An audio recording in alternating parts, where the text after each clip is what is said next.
Allahu Akbar, Allahu Akbar, Allah. Yang sama-sama kita hormati Menteri Pendidikan dan Kebudayaan Republik Indonesia, Bapak Nadiem Anwar Makarim. Yang kami hormati para pejabat eselon 1 dan 2 di lingkungan Kementerian Pendidikan dan Kebudayaan. Yang saya hormati Khatib sekaligus imam kita, Al-Mukarram Profesor Dr. Kiai Haji Sayyid Agil Hussein Al-Munawar LCMA, yang alhamdulillah telah hadir bersama kita di pagi hari ini. Hadirin jamaah salat Idul Adha 1441 Hijriah Masjid Baitul Talibin rahimakumullah. Puji dan syukur kita panjatkan kehadirat Allah. Salawat serta salam semoga atas Nabi Muhammad sallallahu alaihi wasallam. Dering doa semoga ibadah-ibadah yang telah sedang dan akan kita lakukan diterima oleh Allah Subhanahu wa taala. Sebelum pelaksanaan ibadah salat Idul Adha 1441 Hijriah, kita laksanakan takmir Masjid Baitul Talibin. Kementerian Pendidikan dan Kebudayaan ingin melaporkan hal-hal sebagai berikut. Pertama, kegiatan Idul Adha 1441 Hijriah. Takmir melaksanakan berbagai kegiatan. Yang pertama adalah penerimaan hewan korban. Sampai dengan tanggal 30 malam terkumpul hewan korban sebanyak 14 ekor sapi dan 7 ekor kambing. Yang pertama dari Sekretariat Jenderal Kementerian Pendidikan Kebudayaan sebanyak 4 ekor sapi dan 6 ekor kambing. Kemudian yang kedua dari Direktorat Jenderal PAUD, Dikdas dan Dikmen sebanyak 3 ekor sapi. Dari Direktorat Jenderal Guru dan Tenaga Kependidikan sebanyak 3 ekor sapi dan 1 ekor kambing. Yang keempat dari Direktorat Jenderal Pendidikan Vokasi sebanyak 3 ekor sapi. Dan yang kelima dari Inspektorat Jenderal Kementerian Pendidikan Kebudayaan sebanyak 1 ekor sapi. Hewan korban yang telah kami terima sesuai edaran dari Majelis Ulama Indonesia dan Dewan Masjid Indonesia dan edaran dari Gubernur DKI Jakarta untuk mustahik di lingkungan Kementerian Pendidikan dan Kebudayaan akan kita laksanakan pemotongan di RPH Cakung, Jakarta Timur. Dan insya Allah pelaksanaan mengingat hari Sabtu libur, hari Minggu libur, insya Allah kita laksanakan setelah sholat subuh hari Senin pagi dan sekaligus pendistribusian kepada seluruh unit utama di lingkungan Kementerian Pendidikan dan Kebudayaan, termasuk kami sampaikan kepada Yayasan Yatim Du'afa Masjid jumlah keseluruhan mustahik 1.840 mustahik. Insyaallah hari Senin semua akan kita tuntaskan, baik yang ada di Jakarta dan sekitarnya maupun yang ada di luar DKI Jakarta dan sekitarnya. Kemudian yang kedua, untuk pelaksanaan sholat Idul Adha pada pagi hari ini, takmir tetap mengacu pada protokol COVID-19 kepada seluruh jamaah. Diharapkan pertama mengenakan masker, kemudian membawa alas sholat atau sajadah masing-masing, kemudian tetap menjaga jarak yang sudah kami berikan tanda, termasuk kaum ibu yang ada di lantai 1 juga demikian. Dan setelah nanti selesai melaksanakan ibadah sholat Idul Adha 1441 Hijriah, kami mohon nanti setelah penyerahan secara simbolis dari Bapak Menteri Pendidikan dan Kebudayaan hewan kurban kepada takmir Masjid Baitul Talibin, dapat mengambil sarapan pagi yang sudah dikemas dalam bentuk box di sisi sebelah kanan dan sisi sebelah depan, dengan mengambil masing-masing jamaah. Kemudian yang ketiga adalah pelaksanaan sholat Idul Adha pada pagi hari ini. Insya Allah yang akan bertindak sebagai imam dan khotib Al-Mukarram Profesor Dr. Kiai Haji Said Agil Husain Al-Munawar LCMA. Beliau adalah guru besar Universitas Syarif Hidayatullah Jakarta. Sebagai Bilal, Ustadz Haji Burhanuddin.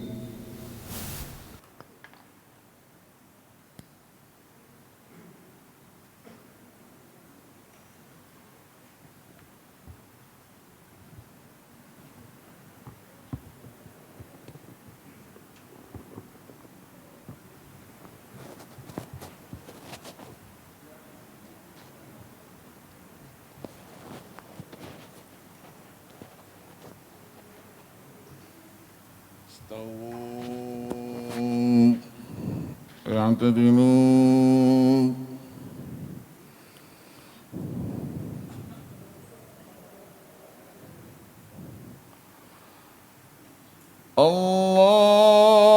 الله أكبر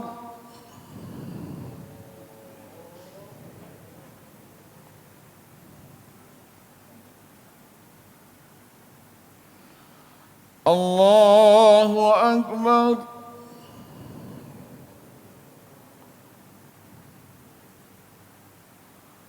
الله أكبر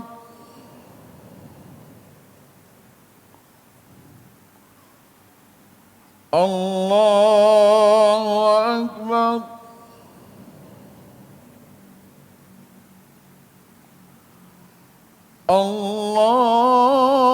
الله أكبر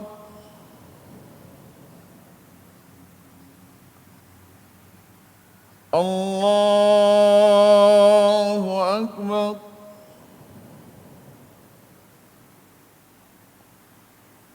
الله أكبر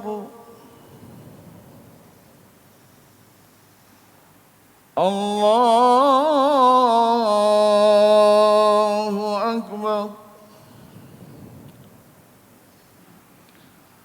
بسم الله الرحمن الرحيم الحمد لله رب العالمين الرحمن الرحيم مالك يوم الدين إياك نعبد وإياك نستعين اهدنا الصراط المستقيم صراط الذين أنعمت عليهم غير المغضوب عليهم ولا الضالين.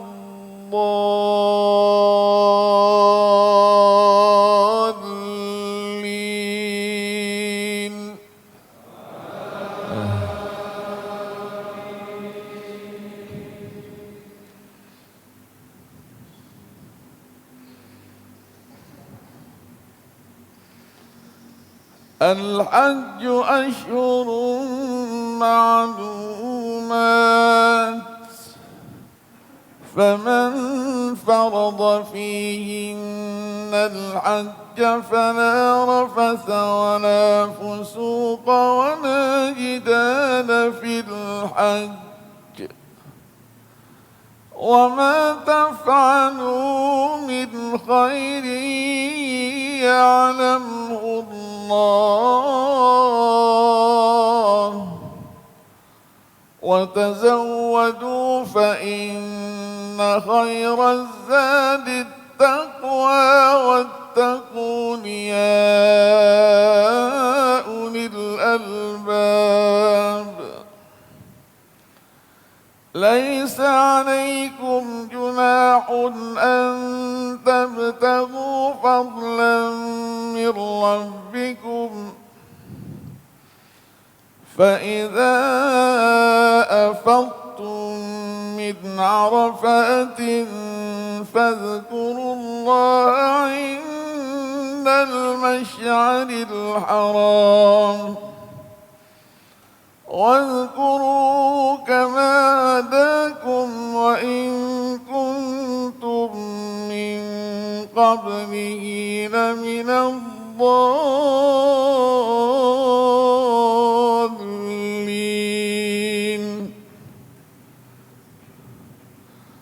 ثم أفيضوا من حيث أفاض الناس واستغفروا الله إن الله غفور رحيم.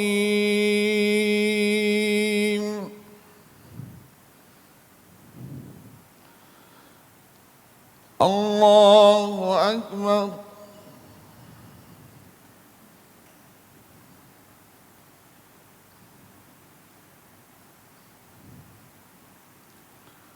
سمع الله لمن حمده.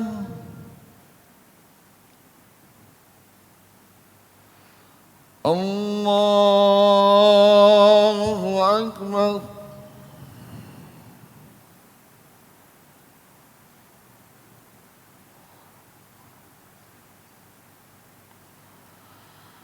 الله أكبر.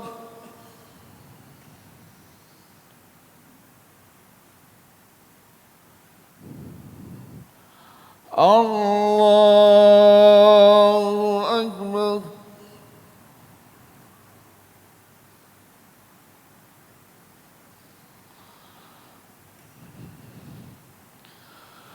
الله أكبر. الله أكبر.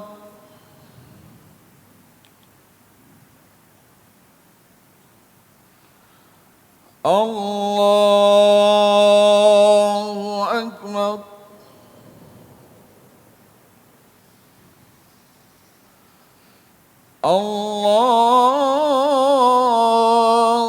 أكبر.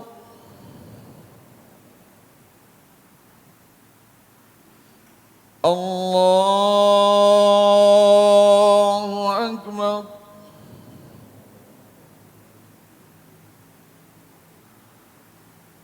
الله أكبر.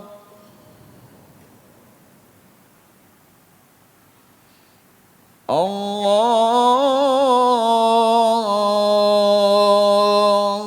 أكبر. بسم الله الرحمن الرحيم.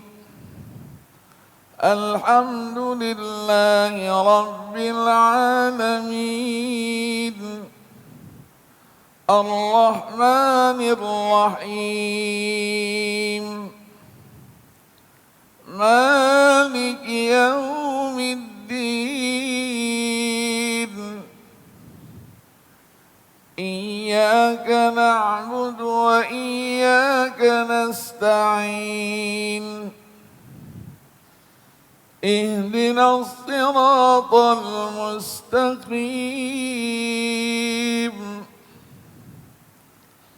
صراط الذين أنعمت عليهم غير المغضوب عليهم ولا الضالين.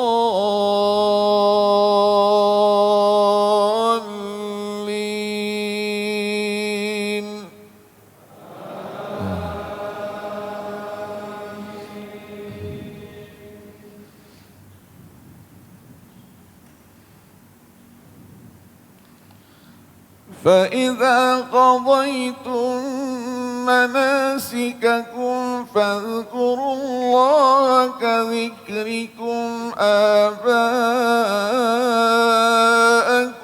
أو أشد ذكرا. فمن الناس من يقول ربنا آتنا في الدنيا وما له في الآخرة من خلاق. ومنهم من يقول ربنا آتنا في الدنيا حسنة وفي الآخرة حسنة وقنا عذاب النار. أولئك لهم نصيب مما كسبوا والله سريع الحساب.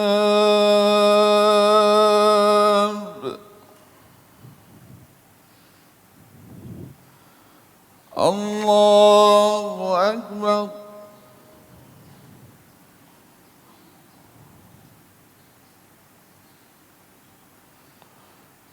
سمع الله لمن حمده.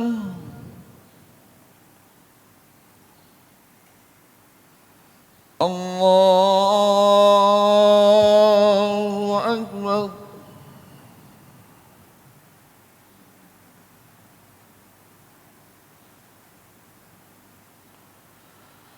الله أكبر.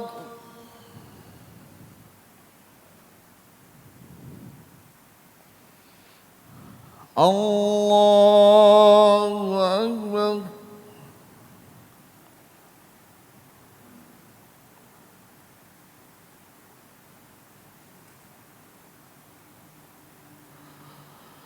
الله أكبر.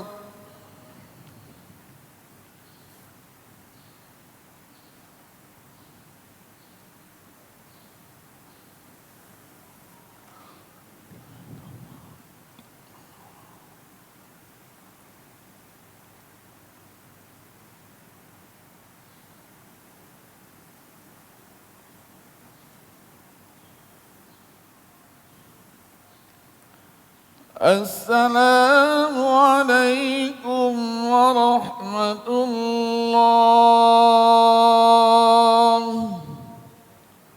السلام عليكم ورحمة الله.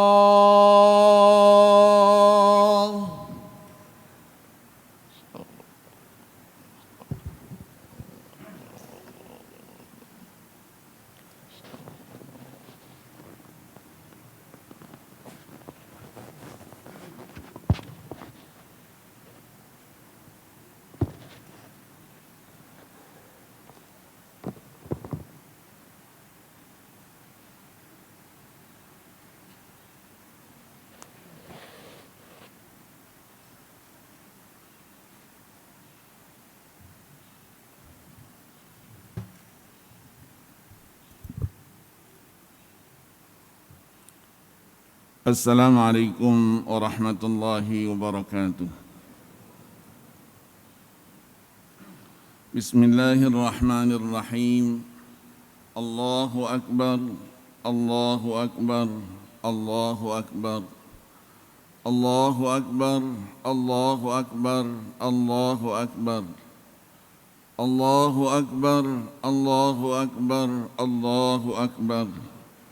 Allahu akbar kabira, walhamdulillahi katsira, wa subhanallahi bukratan wa asila. La ilaha illallah wallahu akbar. Allahu akbar walillahil hamd. Alhamdulillahilladzi sadaqa wa'dah wa nasara 'abdah wa a'azza jundah وهزم الأحزاب وحده.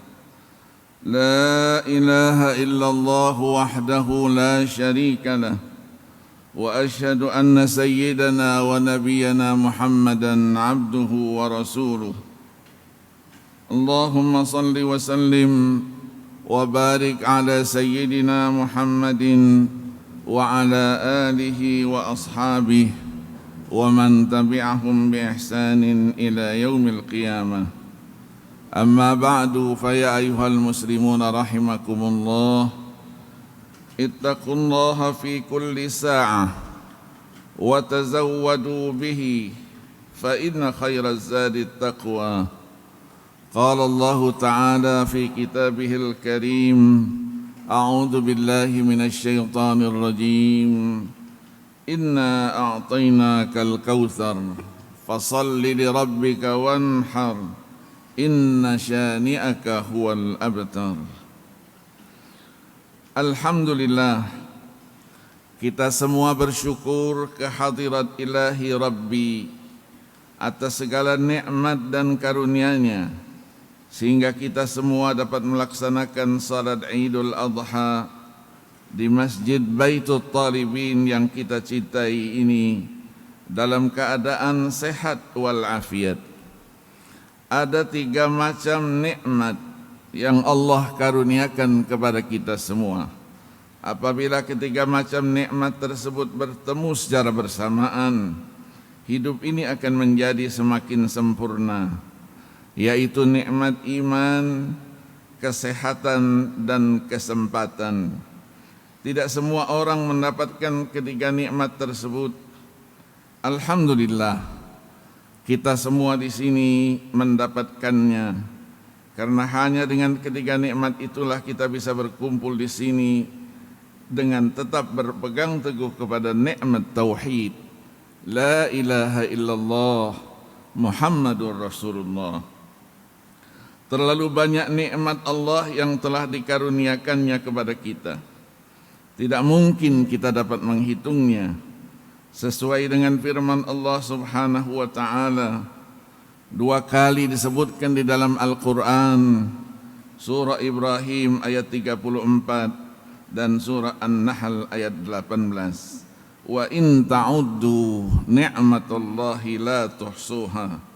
Dan jika kamu ingin menghitung nikmat-nikmat Allah, niscaya kamu tidak dapat menghitung jumlahnya. Oleh karena itu, marilah kita senantiasa bersyukur kehadirat ilahi Rabbi dengan mengucapkan Alhamdulillah. Hamdalah merupakan ungkapan syukur dalam bahasa lisan, optimisme dan berpola pikir positif, positive thinking merupakan bahasa kejiwaannya. Dalam konsep syukur berlaku konsep ziyadah, yaitu peningkatan, penumbuhan dan pengembangannya, baik yang bersifat penambahan maupun perkalian. Barang siapa yang bersyukur, Allah Subhanahu wa taala akan menambah nikmatnya. Dan sebaliknya, barang siapa yang kufur, tidak mau bersyukur, sesungguhnya azab Allah sangatlah pedih.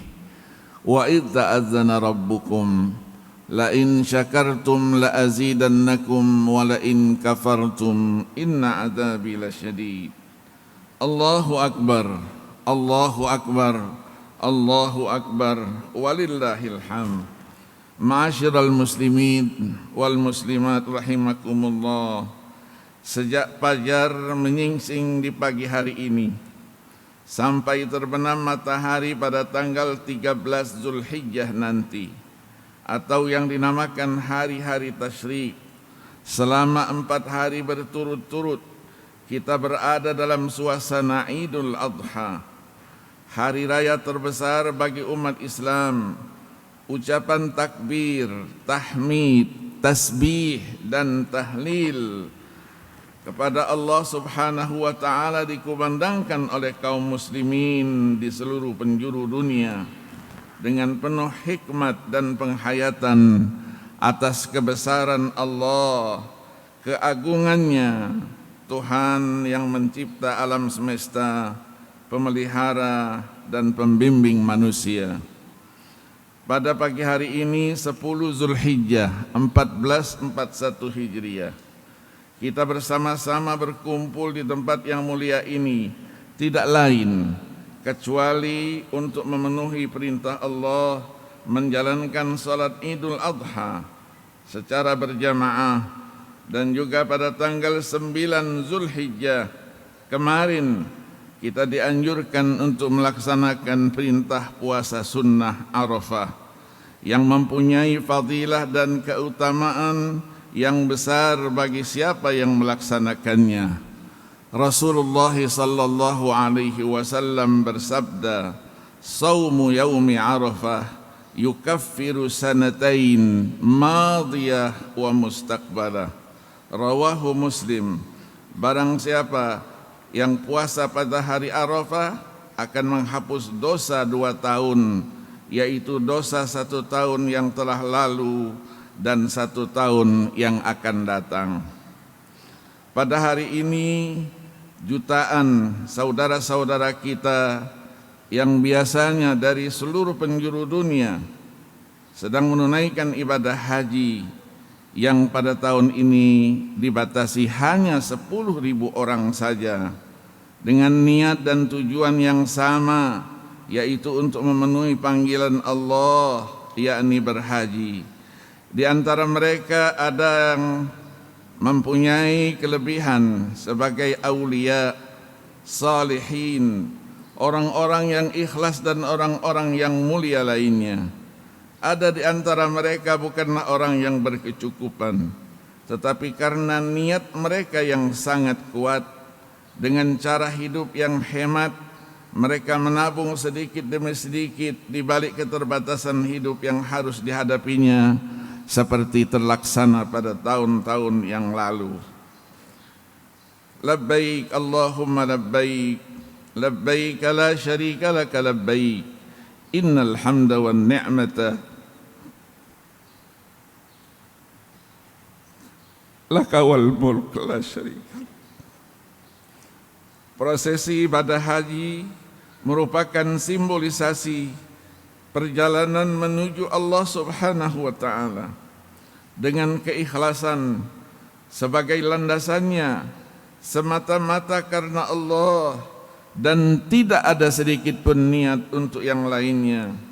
Bersemangat dalam berikhtiar dan optimisme sebagai budayanya, sebagai konsekuensi daripada hidup prinsip tauhid, membangun untuk meraih kehasanahan, kejayaan masa kekinian ketika kita di dunia, dan nanti masa kenantian ketika kita memasuki alam akhirat, serta terbebasnya dari kepedihan api neraka, kesulitan, kerubitan, dan kepedihan hidup sebagai cita dan tujuannya.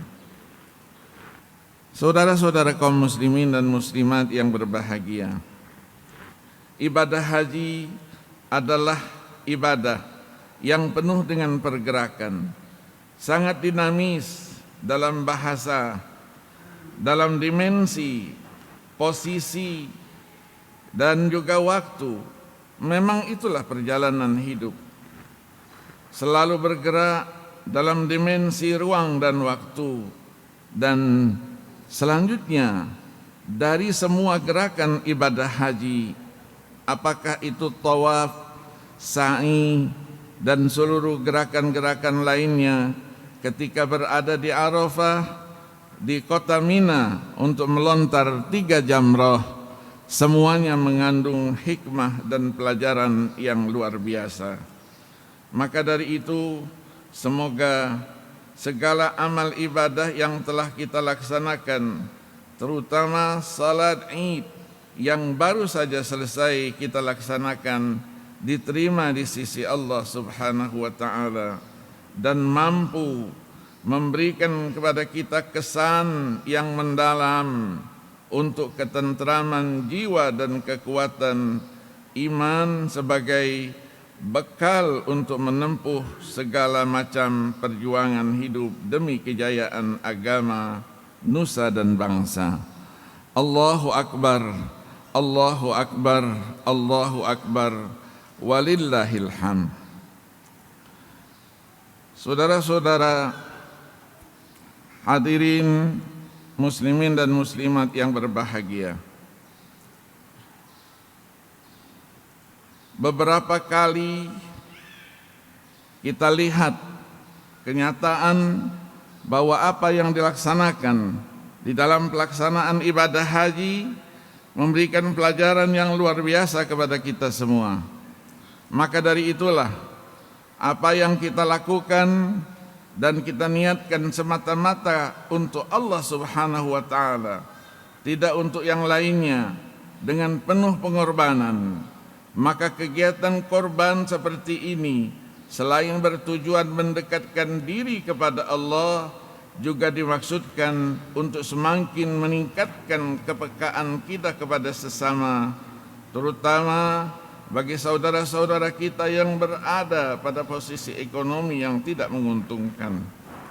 Kita menyembelih hewan korban merupakan upaya untuk meneladani sunnah bapak kita Nabi Ibrahim alaihi salatu wassalam, di mana Nabi Ibrahim telah menerima wahyu dari Allah Subhanahu wa ta'ala untuk menyembelih anaknya semata wayang, dan anak yang telah lama dirindukan kelahirannya.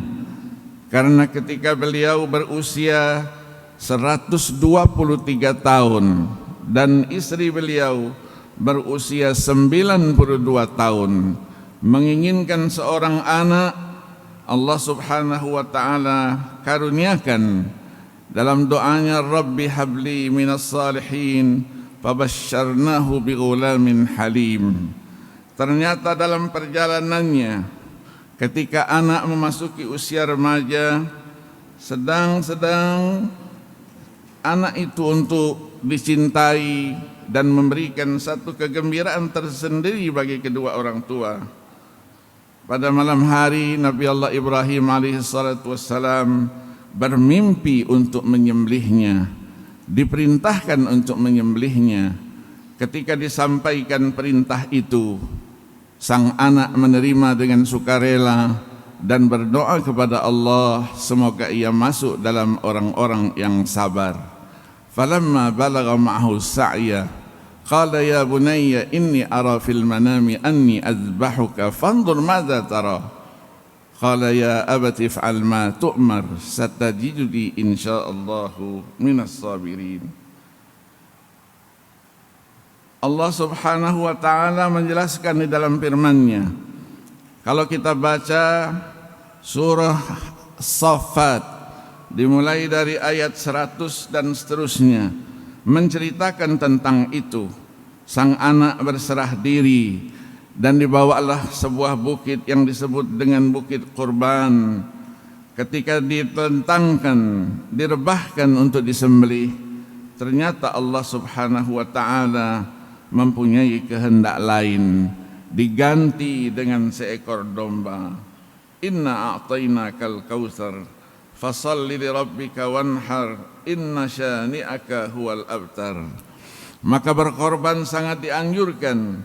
Rasulullah sallallahu alaihi wasallam dalam sabdanya, riwayat Imam Ibnu Majah dan Imam Ahmad Ibn Hanbal, man kana lahu sa'ah falam yudhahi fala yaqrabanna musallana.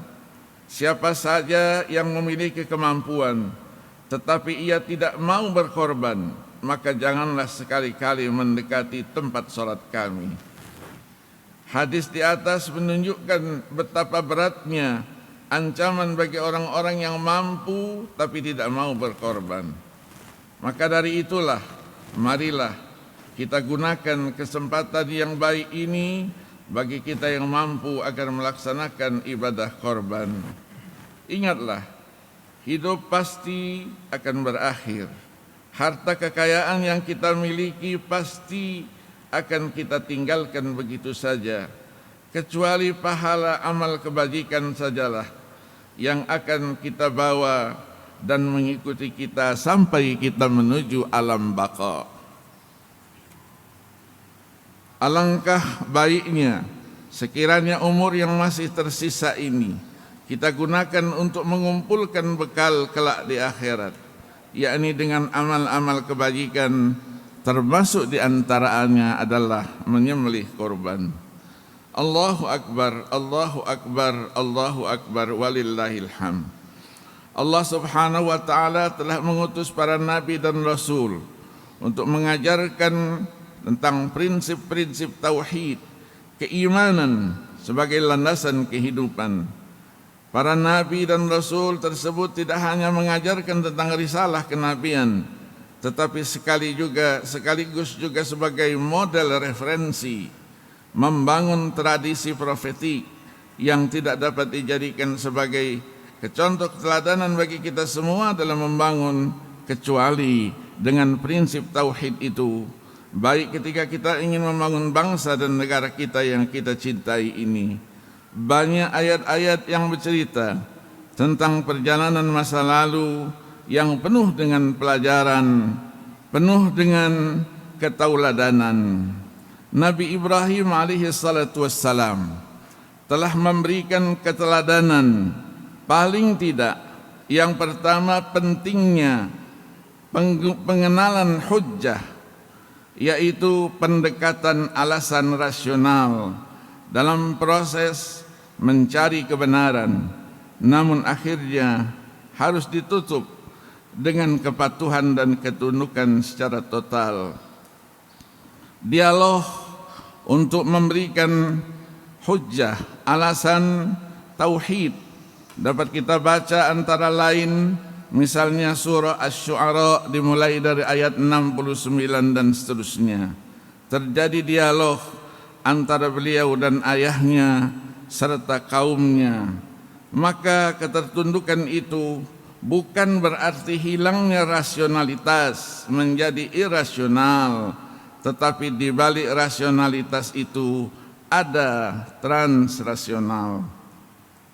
Yang kedua, pentingnya membangun dalam skala dzurriyyah, yaitu generasi untuk selanjutnya dengan pendekatan yang berbasiskan kepada 3 hal, yaitu tilawah, ta'lim, dan tazkiyah, sebagaimana yang diungkapkan di dalam doa Nabi Ibrahim alaihi salatu wassalam di dalam banyak ayat. Yang ketiga, pentingnya menanamkan kepada diri dan generasi penerus untuk senantiasa menegakkan salat. Di samping Nabi Ibrahim alaihissalatu wassalam, ada pula sosok Nabi Allah Ayyub alaihissalatu wassalam telah memberikan contoh ketauladanan dalam bidang kesabaran. Kesabaran yang luar biasa. Nabi Sulaiman alaihissalatu wassalam telah memberikan contoh keteladanan dalam bidang kesyukuran, dan puncak kecontoh teladanan itu adalah khatamul anbiya wal mursalin, Nabi kita Muhammad sallallahu alaihi wasallam. Allahu akbar, Allahu akbar, Allahu akbar, walillahil hamd. Dalam membangun budaya kecontoh teladanan guna meningkatkan kualitas aparatur pemerintah yang amanah dan profesional, diperlukan beberapa hal. Yang pertama adalah menumbuhkan budaya kepeloporan. At-ta'sis aula min at-ta'kid. Merintis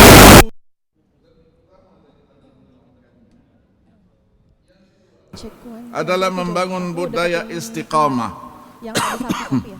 Aku cari di luar. Istiqamah artinya kecontoh teladanan bukanlah muncul begitu saja secara tiba-tiba, tetapi melalui satu proses penanaman, pemupukan, dan perawatan sifat-sifat mahmudah terpuji, bukanlah sifat-sifat yang mazmumah yang tercela. Selama proses tersebut seringkali mendapatkan cobaan, hinaan dan ancaman. Dengan sikap istiqamah semuanya dapat kita selesaikan. Yang keempat adalah menumbuhkan budaya konstruktif, aplikatif, budaya yang selalu ingin memberikan kemaslahatan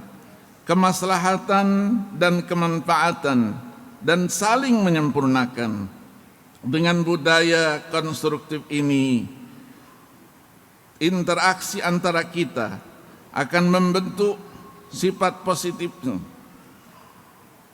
dan kita selalu berniat melakukan hal-hal yang positif kepada saudara-saudara kita dan menghindarkan diri dari hal-hal yang negatif, sehingga membentuk akumulasi kemanfaatan, kebaikan dan kemaslahatan yang berujung pada semakin bertambahnya kemampuan kita untuk memberikan kerahmatan bagi alam semesta. Wa ma arsalnaka illa rahmatan lil alamin. Allah Subhanahu wa taala tidak berfirman rahmatan lil mu'minin, rahmat hanya untuk orang-orang yang beriman. Nabi kita Muhammad sallallahu alaihi wasallam diutus untuk semua dan untuk orang-orang yang beriman khususnya. Yang keempat adalah budaya pengorbanan, yaitu budaya kesediaan diri untuk melepaskan kepemilikan, keinginan yang diciptakan atau apa saja yang dianggap berharga bagi dirinya untuk kepentingan yang lebih besar. Pengorbanan bukanlah pelepasan kepemilikan dalam kesia-siaan, tetapi sekali lagi pengorbanan harus kita terjemahkan sebagai bagian daripada investasi untuk kepentingan yang lebih besar. Kita menanam ketika kita hidup di dunia dan kita akan menuainya ketika kita hidup di akhirat kelak. Dalam setiap pengorbanan ada godaan, dan untuk menghindari godaan tersebut seseorang biasanya mencari justifikasi, pembenaran agar tidak melakukan pengorbanan tersebut. Kasih dan kasih sayang yang telah kita tumbuhkan di antara sesama kita akan menjadi modal untuk semua itu. Maka dari itu, cerita kisah daripada perjalanan Nabi Allah Ibrahim alaihissalatu wassalam menyembelih putranya Ismail alaihissalatu wassalam memberikan pelajaran yang luar biasa kepada kita. Pengorbanan itu adalah ketakwaan kepada Allah Subhanahu wa ta'ala. Maka dari itu pesannya ketika para jemaah haji berada 3 hari di kota Mina untuk melontar 3 jamrah, memberikan pesan bukan batu itu yang kita lontar, yang kita lempar, tetapi yang kita lempar itu adalah hawa nafsu yang berada di dalam diri kita semua. Oleh karena itulah Idul Adha 1441 Hijriah ini merupakan saat yang tepat untuk melakukan perubahan atas pribadi kita masing-masing, terutama untuk meningkatkan kualitas sebagai aparatur Kementerian Pendidikan dan Kebudayaan yang amanah, jujur dan profesional. Untuk itu penting kiranya di hari yang berbahagia ini kita mengambil pelajaran dan hikmah di balik ibadah kurban yang kita peringati saat ini.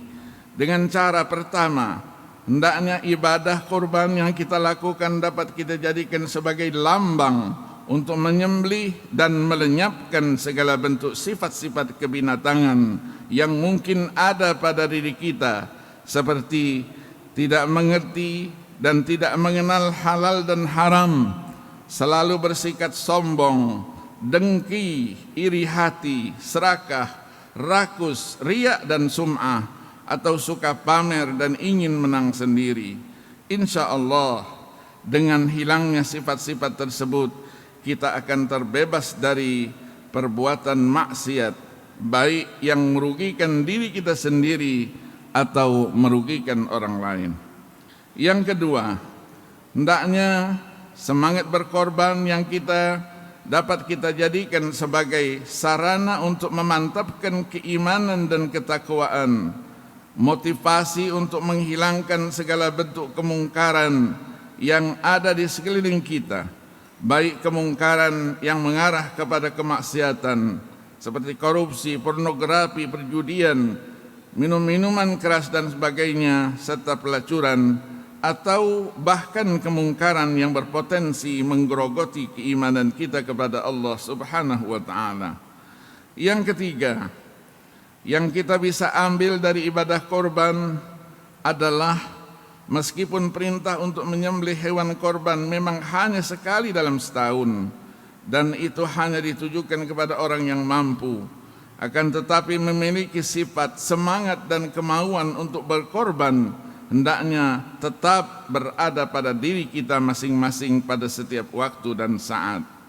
Oleh karena itu, dalam kehidupan bermasyarakat, berbangsa dan bernegara, sifat, semangat dan kemauan untuk berkorban patut pula kita wujudkan dan kita lestarikan. Tanpa adanya kesediaan atau kerelaan untuk berkorban, jangan kita mengharap masyarakat kita menjadi masyarakat yang adil dan makmur.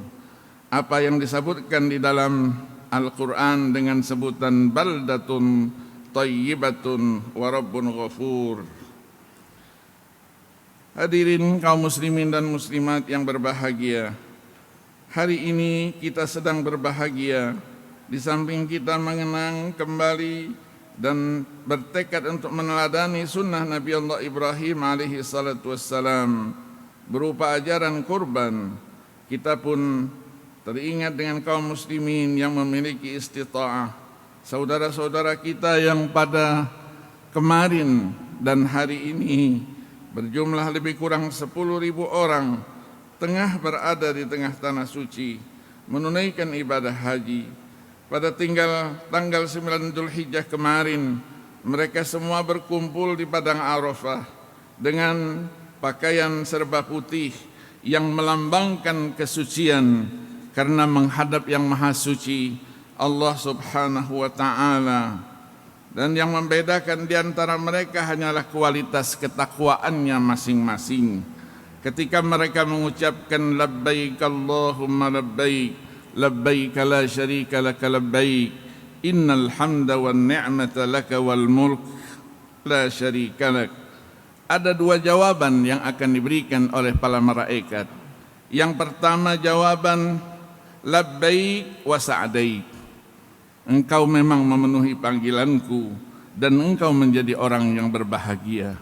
Yang kedua adalah jawaban dari para malaikat.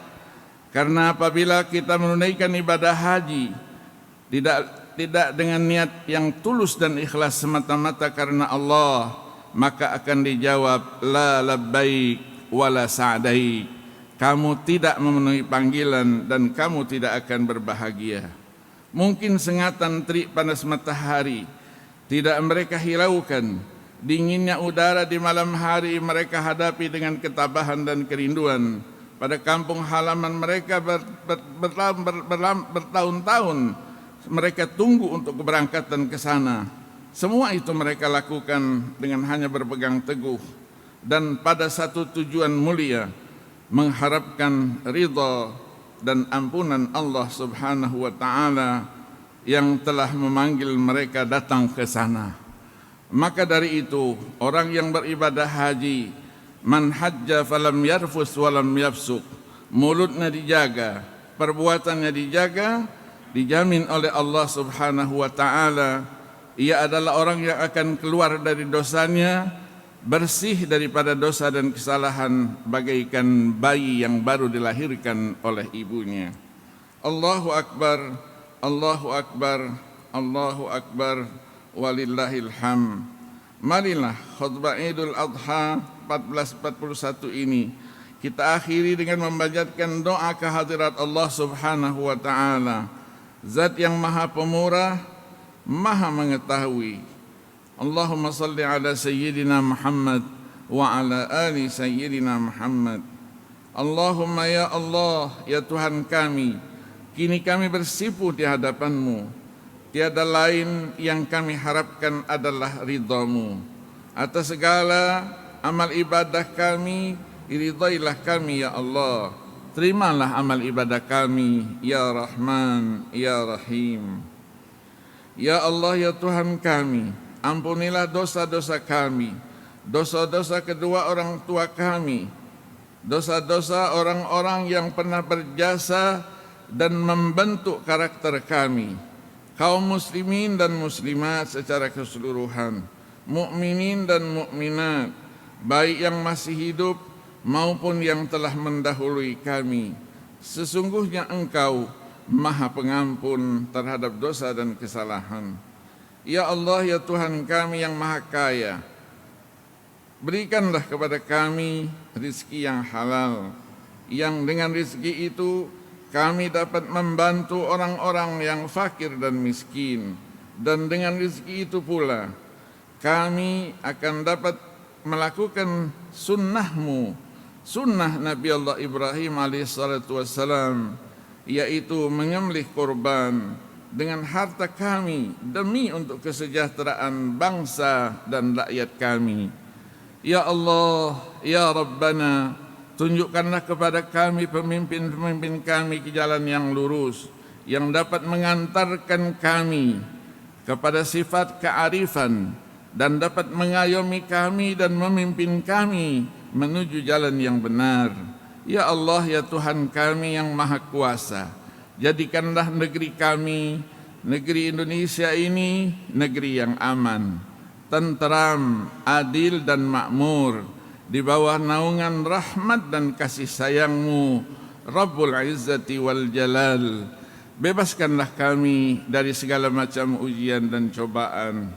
Ya Allah, ya Tuhan kami, mantapkanlah keimanan kami dan ketakwaan kami kepadamu ya Allah, dan jadikanlah ibadah korban kami untuk meningkatkan kualitas aparatur Kementerian Pendidikan dan Kebudayaan yang amanah, jujur dan profesional. Ya Allah, ya Tuhan kami, Maha penerima doa, menerima segala permohonan hamba-Nya. Terimalah doa kami yang Engkau akan mengabulkan apa yang kami minta dan apa yang tidak kami minta dan tidak kami ucapkan. Rabbana atina fid dunya hasanah wa fil akhirati hasanah wa qina adzabannar. Amin amin walhamdulillahi rabbil alamin. Wassalamualaikum warahmatullahi wabarakatuh. Allahu akbar, Allahu akbar, Allahu akbar. La ilaha illallah. Pemirsa, sudah kita ikuti bersama dari terakhir khutbah Idul Adha yang disampaikan oleh Profesor Dr. Said Aqil Al-Munawar LCMA dengan tema Kita Jadikan Hikmah Berkurban untuk memantapkan keimanan dan ketakwaan kepada Allah Subhanahu wa taala. Begitupun tadi salat Idul Adha juga diimami oleh Profesor Dr. Said Aqil Al-Munawar LCMA. Baik pemirsa, dapat kami sampaikan bahwa salat Idul Adha untuk hari ini juga dihadiri secara langsung oleh Menteri Pendidikan dan Kebudayaan Nadiem Anwar Makarim. Kita lihat para jamaah sudah selesai mengikuti sholat Idul Adha dan juga khutbah Idul Adha. Dan kita lihat juga di layar bahwa Mendikbud Nadiem Makarim akan bersiap untuk menyerahkan hewan kurban kepada panitia kurban. Perlu kami sampaikan juga bahwa seluruh hewan kurban ini akan dipotong di rumah pemotongan hewan atau RPH Cakung, Jakarta. Untuk hewan kurban yang diserahkan dari Kemendikbud terdapat 21 kurban. Di antaranya 14 ekor sapi dan juga 7 ekor kambing. Selain dari Mendikbud dan dari Sekretaris Jenderal, ada juga kurban lainnya berupa 2 ekor sapi dari Ditjen Vokasi, seekor sapi dari Ditjen Paut Dikdasmen, seekor sapi dari Riset Ditjen GTK, seekor sapi dari Direktorat Profesi dan Pembinaan GTK, seekor sapi dari Direktorat GTK Dikmendiksus, lalu juga seekor sapi dari Pusat Pembiayaan Layanan Pendidikan, seekor sapi dari Pusat Pendidikan Karakter, seekor sapi dari Direktorat SMK, dari Direktorat SD, lalu juga ada dari Bapak Tamrin Kasman, dari Biro SDM dan juga dari Biro Perencanaan. Di layar tampak Mendikbud Nadiem Anwar Makarim tengah bersilaturahim dengan Profesor Dr. Said Akil Al-Munawar yang sesaat lagi akan dilakukan penyerahan hewan kurban secara simbolis kepada panitia kurban. Tadi juga Mendikbud Nadiem Anwar Makarim telah bersama-sama mengikuti sholat Idul Adha dan juga mengikuti khutbah Idul Adha yang disampaikan oleh Profesor Said Akil Al-Munawar. Ya pemirsa, ini dia penyerahan hewan kurban yang dilakukan oleh Mendikbud Nadiem Anwar Makarim kepada panitia kurban secara simbolis. Disaksikan oleh imam dan juga khutbah sholat Idul Adha, Profesor Dr. Said Akil Al-Munawar.